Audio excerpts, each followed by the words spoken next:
अस्सलाम वालेकुम नादरीन, मैं हूं सरदार असगर अली अब्बासी और आप देख रहे हैं कहो पाकिस्तान। नादरीन, जंग बंदी या सिर्फ धोखा, ईरान और इसराइल के बीच अमन का पर्दा मगर नीचे आग के शोले।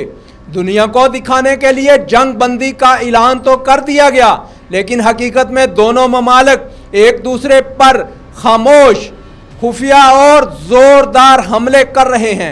इसराइल ने रात के अंधेरे में शाम के रास्ते ईरान के इत्तेहादियों को निशाना बनाया।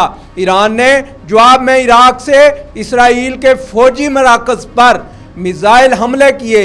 ये जंग ख़त्म नहीं हुई, सिर्फ अंदाज बदल गया है। दोनों ममालिक का एक दूसरे पर इल्ज़ाम, वो जंग बंदी का एहतराम नहीं कर रहे, लेकिन सच ये है दोनों मैदान जंग में हैं, सिर्फ बिना ऐलान किए।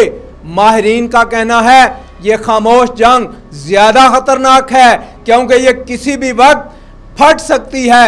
एक हमला होगा और पूरा मशरक़ वुस्ता जल उठेगा। अक़वाम मुत्तहिदा खामोश, आलमी ताकतें बेखबर या बेबस। क्या ये जंग बंदी सिर्फ कागज़ पर है? नादरीन, आपके ख्याल में कौन सच बोल रहा है, ईरान या इसराइल? क्या जंग बंदी के नाम पर दुनिया को धोखा दिया जा रहा है?